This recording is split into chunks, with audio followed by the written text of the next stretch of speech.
Yeah, I'll react to that, sure. Hi, guys. Rob Words. Phenomenal channel. Great channel. The best. Sorry. I don't know why. I just felt like doing a Trump impression. Why we should go back to writing in runes. Okay. Not only were... the first thing I saw is why runes were better. I didn't know Rob Words was suggesting we go back to them. I think language is fascinating.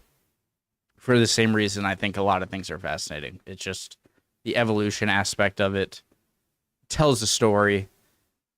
I don't know why I'm kind of being a little bit extra in this. Let's go. Let's learn. My name's Connor. If you're new, the original link to the video, top of the description from Rob Words. Why we should go back to writing in runes. I'm just excited to learn about runes at all. Looks like not just what makes them better. English looks like this, but it used to look like this. These ancient letters are called runes, and I think they might be better. Allow me to explain in another Rob Words. I hear that like every Middle Eastern or Western language derives itself from Phoenician writing, and I'm curious if Nordic languages are writing like runes are the same. So runes are the alphabet that was used to write down the English language before we started using the alphabet we use now, the alphabet of the Romans. The Phoenician. An alphabet that is utterly inadequate, lacking letters for some common sounds in our language while having multiple letters for others.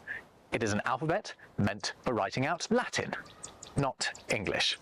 Whereas this set of characters here is specifically designed to efficiently represent the sounds of the English language, or more accurately, Old English as it was back then, over 1,000 years ago. But I think it could be used for the English we speak today. It reminds me of Tolkien immediately. Now, before you dismiss like this as just Dwarven. another one of Rob's silly alphabetical schemes, just hang on a moment, because I am in good company in exploring this idea. This is a beautiful copy of The There it is. Hobbit, the masterpiece by author and linguist J.R.R. Tolkien. His fascination with Old English and the language of the Vikings, Old Norse, is interwoven throughout this book and the Lord of the Rings trilogy, not just in the names of people and places in the text, but also in the illustrations drawn by the man himself. They are littered with runes. Look at the ones on this map. This is the written form of Dwarvish, but it's actually just Anglo-Saxon runes. And they don't spell out some mystical message in a made-up or long-dead language. That actually makes sense. This is modern English. Stand by the grey stone when the thrush knocks, and the setting sun with the last light of Durin's day will shine upon the keyhole. So it can be done. Runes work for the language we speak today. Tolkien proved it. But before we decide if runing writing is right for the modern age, there is a whole lot that we need to understand first about how runes were used in the past and how they've been more recently abused. But let's start with where runes came from and why they look the way they look. To do that, we have to go to Scandinavia and way back in time to even before the age of the Vikings, although we will get round to them, I promise. The oldest surviving runes date from around the 2nd century, and they're concentrated around southern Scandinavia, so that is runologists' best guess at where they were invented. However, it might just be that more runic inscriptions from there survived than elsewhere because of a tradition in the area of burying things in bogs. Bogs are a great way of preserving objects that would have otherwise perished elsewhere. That's so crazy.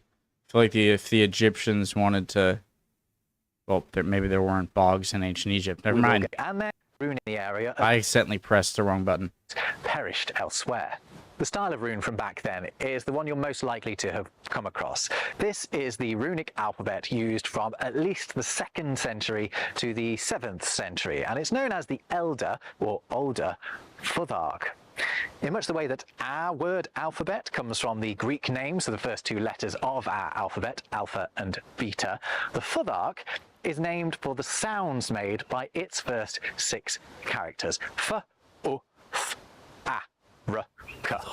And the rest of these 24 runes each make their own sound too. You know, one of the things I find amazing... Was that Sauron? Rest of these 24 runes each make their own sound too. You know, one of the things I find amazing looking at the runes They next look to a their lot Roman like alphabet equivalents is that so many of them match up. Look, except the G and the X and the P and the W, the R, of course, the K and the C. Oh, I was gonna say it looks like a K. It looks like a C, which also makes K sometimes, but it also just looks like a K, but without the vertical line. I would have guessed this was the F, but it kind of looks like a capital A if you didn't. Yeah, okay. look at the B letter and the R letter and the H and the S. There are too many of these pairings to be coincidental. And that's because it isn't coincidental. The fact that this alphabet from the northern reaches of Europe has symbols in common with writing systems from the continent's southern limits is a reminder of how much more connected the world was 2,000 years ago than we often think of it as being, or at least than I think of it as being anyway. These alphabets were in sufficient contact with each other to influence one another. Of course, the runes look like funky, pointy, stylized versions of their Latin equivalents because the Elder Futhark is composed entirely with straight lines. Why is that? Well, the answer is simple, because it makes these characters easier to carve, because that's really the only way in which they were used. The Scandinavians of this period are not big writers. Just a little kind of question or thing I want to try and point out is that even if you and I like are in the same elementary school, okay, and same middle school, same high school, okay, same college, some of the numbers and letters can be slightly different. Like some of us might write a 1 like just a lowercase L, like just a boom. Some of us can do the 1 with a little dash at the top, like kind of like a 7 or whatever, and a line on the bottom. Some of us make a 7 and have a little line through the middle. And so even if we have the same exact origin and we're meaning the same things, if we separate from each other, okay, and form our own societies in the same time period, okay, it's not like we're hundreds of years apart. We go different ways and we start our own villages and we want to write down the alphabet and the number systems. Well, even though we are exactly from the same culture and background, okay, from someone who doesn't recognize English and like the numbers we use and the letters we use, will look at both of our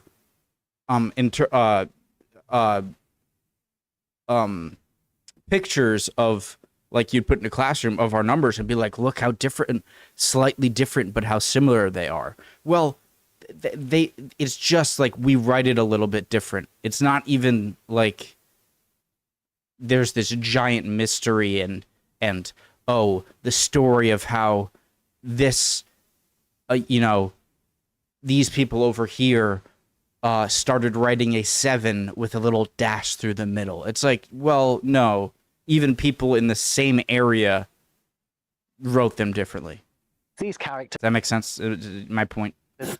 Easier to carve, because that's really the only way in which they were used.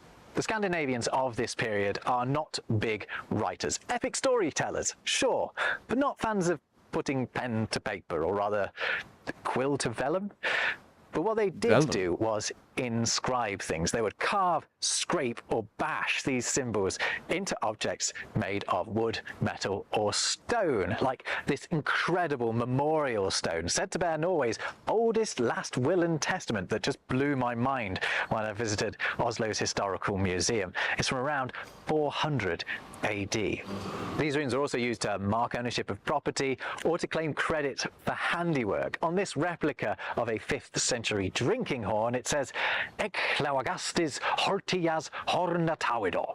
I, Hlawagastis, son of Holt, made the horn. or something along those lines. It's written in Proto-Norse, the precursor to Old Norse. Runes are also used to label things. Combs have been found that just say comb on them, and they're used to decorate weaponry and jewelry, like this coin-like disc called a bactiate that just has the word ale inscribed onto it. I love it. I want it. I want it. That was pretty good.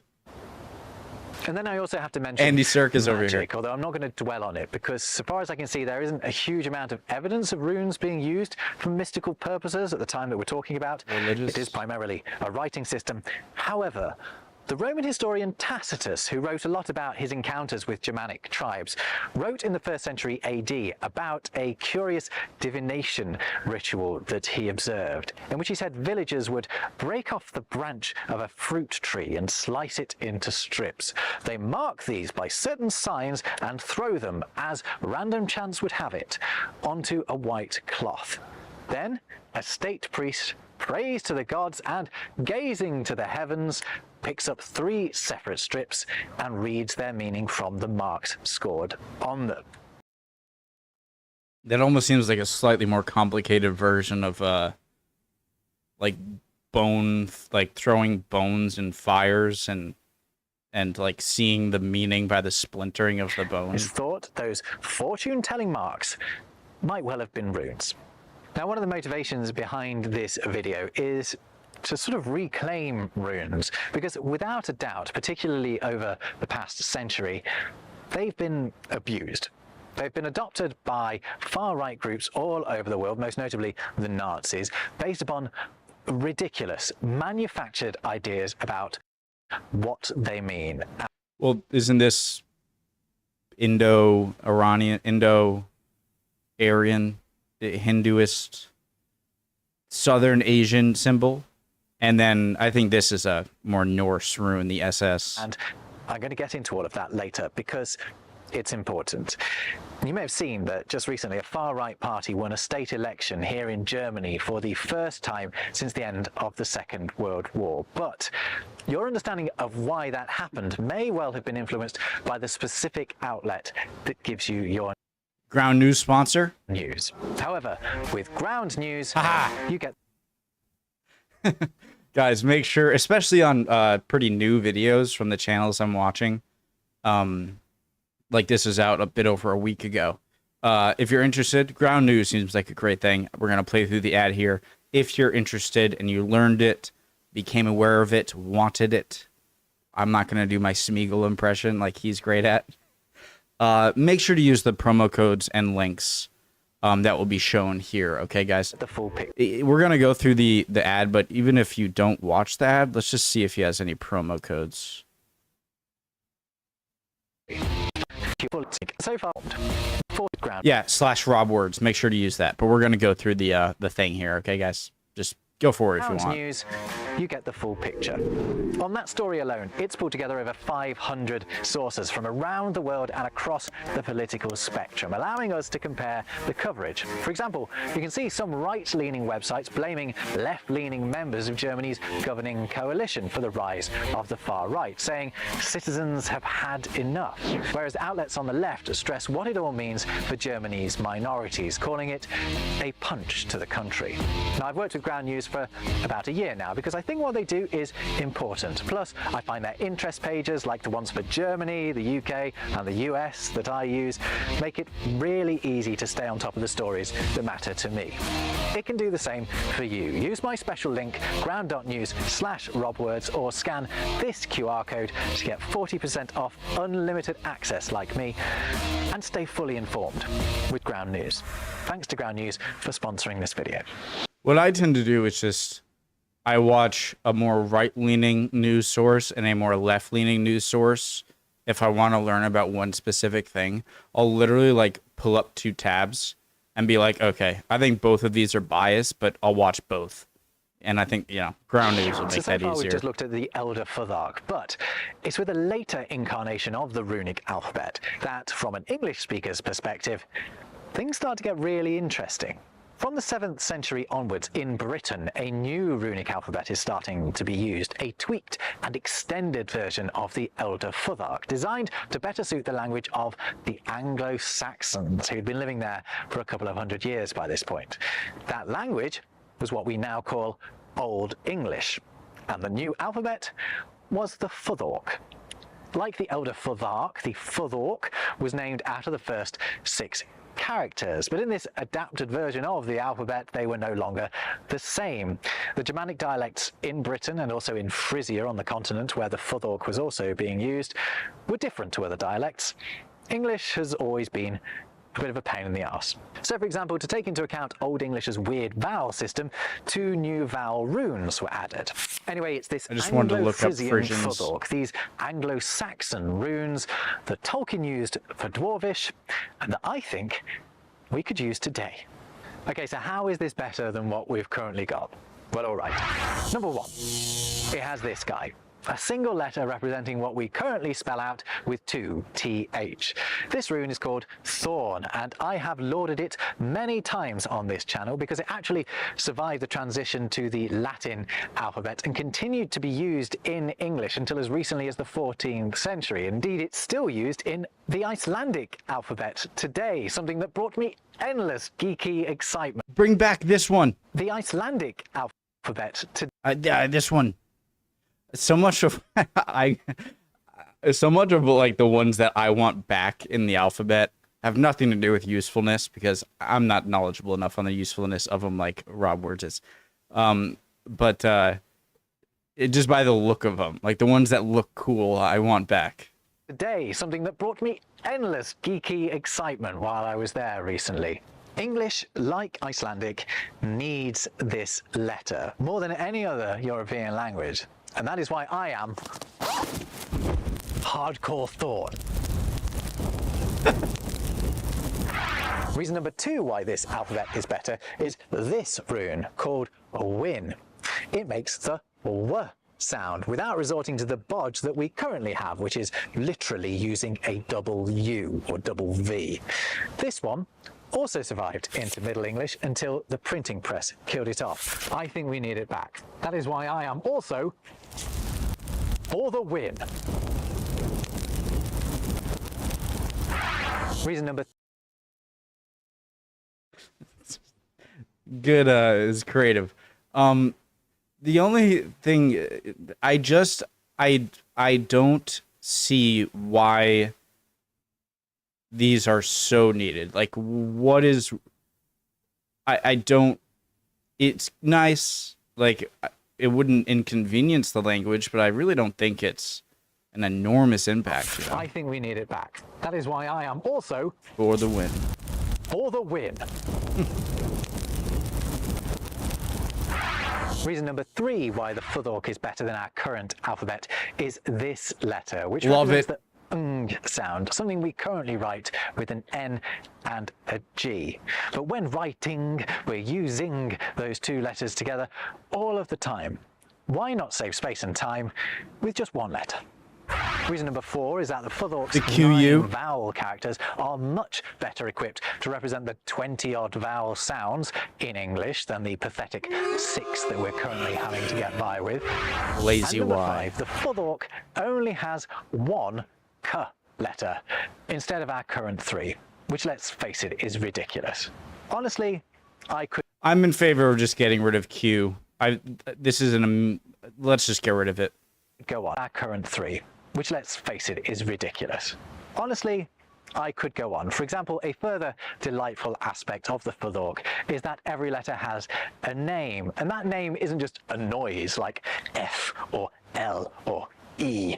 It's a full word with a meaning, charming meanings like thorn, as I already mentioned, but also oak and ash and yew, like fail, like trees? Which means wealth, and win, which means joy, and also this one that's called gift.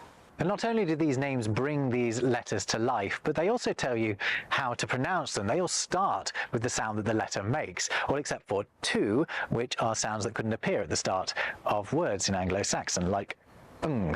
We know about the names of the runes because of poems from back then that listed them, or in the case of this one, give a series of riddles, each one leading to the name of a rune. So the names are charming, it has a better set of letters, and it looks kick-ass. But does the Futhorc work? Are these runes fit for purpose, fit for everyday use? It's a fair question because so far we've only heard of them being used for the odd carving here or there.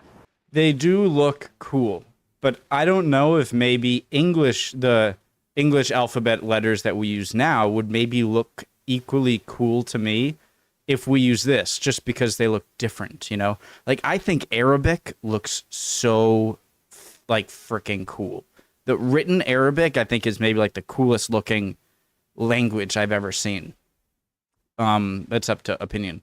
But when it comes to languages, okay, I am of the firm belief, I don't know how you could say it otherwise, is that a language being better or worse than another is not a objective, or it is not a subjective argument. There has to be languages, letters, writing systems, ways of talking that are simply better than others, okay? Because, and the reason for a few criteria would be, in terms of speaking, let's leave writing systems aside for once, just speaking languages is clearly going to be how well can you describe a large number of things in as little amount of time, okay?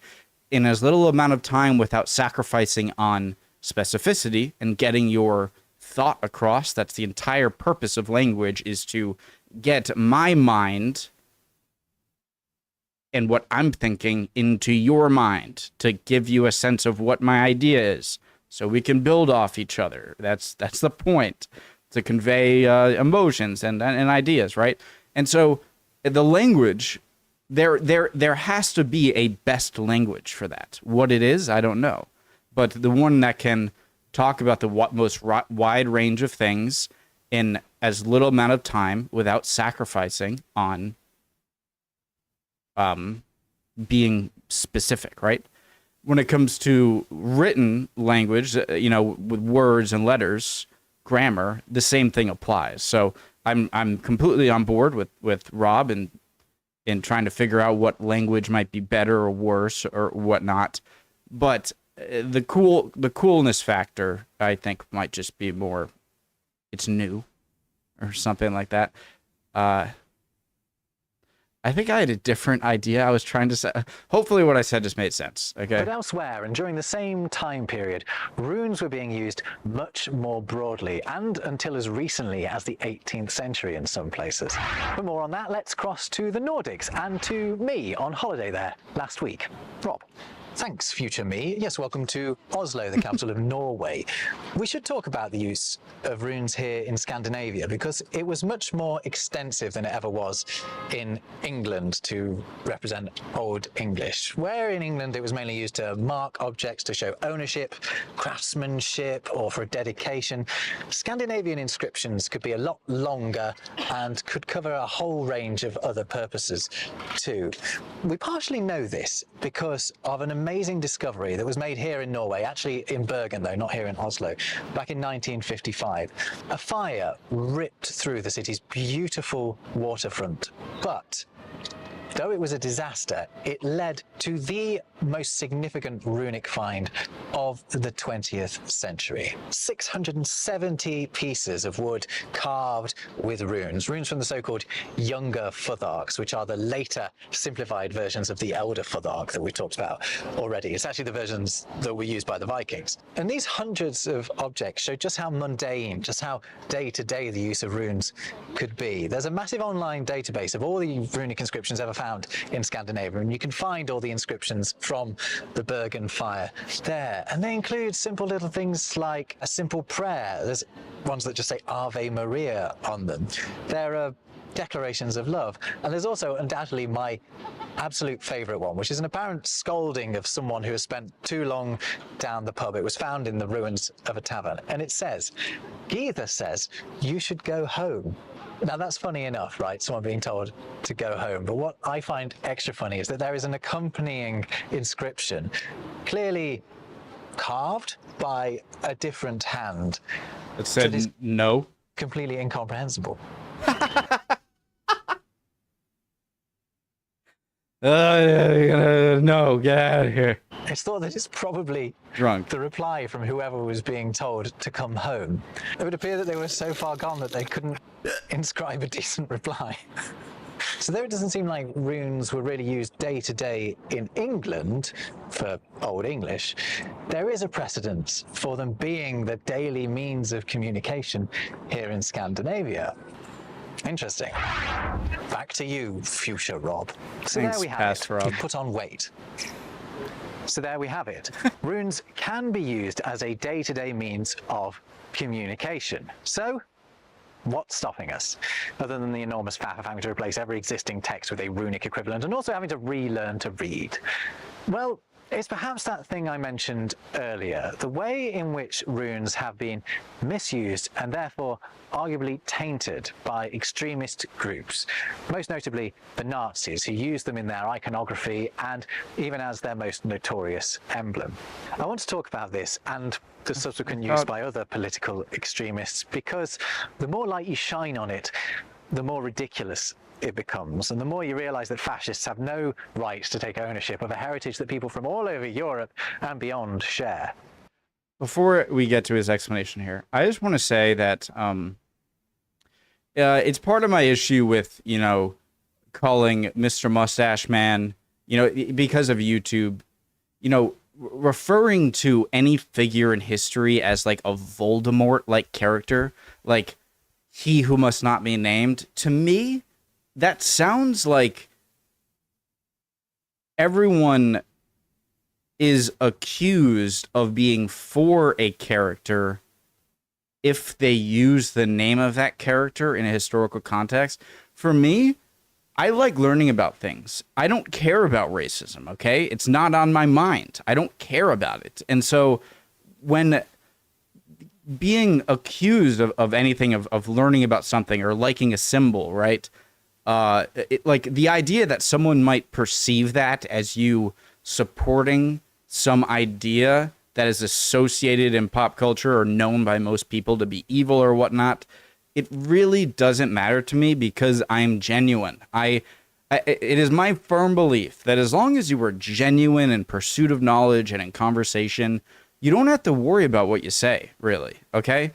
Of course, in a educational sense, obviously, if you're being a mean person, or you should check yourself and stuff like that. But when it comes to study of runes or whatever, just being connected to something like the Third Reich or whatnot, the problem is that the problem for me is that it's a problem. It's like, what are you insinuating? That like I'm supporting something because I'm trying to learn about something? It's the same reason why we treat the leader of Germany in World War II as he who must not be named. It's annoying because of it's how it infers. The Nazi fascination with something. runes is born out of something called the Völkisch movement, a movement in 19th century Germany and Austria based around the idea of a common Germanic identity. Völkisch activity could be as benign as, going on a hike with friends who share your love of the Bavarian countryside. But there are also more extreme ideas based around the myth of being descended from an ancient superior race called the Aryans, a race that supposedly possessed wisdom that has since been lost. And then in 1908, a superstitiously minded man called Guido von List from Austria published a book called Das Geheimnis der Runen, The Secret of Runes. In it, he set out his belief the runes held the key to this ancient Aryan wisdom. But not just any runes, the runes of an as yet undocumented ancient Futhark that had been revealed specifically and only to him during a period of temporary blindness. Prophet. List's spurious Futhark looked most like the younger Futhark used by the Vikings, but with names for the runes that were closer to the Anglo-Saxon ones. His writing popularized the idea that these runes were ancient holy symbols charged with wisdom in their shapes, their names, and their sounds. And it is this superstitious belief that was behind the Nazis' use of runes. For example, their use in the logo of their paramilitary organization, the SS. Those are two S runes, if you like, and they've been used not just because of the organization's name, the Schutzstaffel, but because the senior Nazi Heinrich Himmler was a superstitious man who believed in all the folkish rune nonsense. He believed what Liszt had written about that rune being an historic symbol for victory, which it never was. Its Anglo-Saxon name, Siegel, bore no relation to the German word for victory, Sieg, as Liszt and Himmler appear to have believed. Siegel meant sun. And the names and meanings of other runes were similarly distorted by the Nazis and continue to be now by other groups. I'm not going to show any of the modern fascist logos using runes because I don't want to give them the time of day. But what I will do is show you the final rune of Liszt's pseudo-Futhark, the one he believed held the key to the greatest mystery of the Aryo-Germans, the union of the human and the divine. A rune that doesn't appear in any of the other actual runic alphabets. This one, simultaneously tainting not only runes, but also a near global symbol of good health. To talk about modern uses of runes and to only talk about neo-Nazis is to do a great disservice to other groups who still use and revere them. Religious groups like modern-day pagans who place great symbolic meaning in the shapes and names of runes, but aren't using them as an excuse to hate and to abuse other people. I'm not in the best position to tell you precisely what these groups believe in, but there are plenty of places on the internet and on this very website where they'll tell you themselves. Oh, and also, you probably see a rune every time you take out your phone. The Bluetooth symbol is a combined rune made up of the symbols for H and B to give the initials of Harold Bluetooth, a Viking king. I thought this was a joke the first time I heard it, which was from reacting to a video about a year ago about some topic I forget. But I was like, oh, okay. Like, wait a second, that's you're not joking. Symbols for H and B to give the initials of Harold Bluetooth, a Viking king famed for bringing multiple tribes together.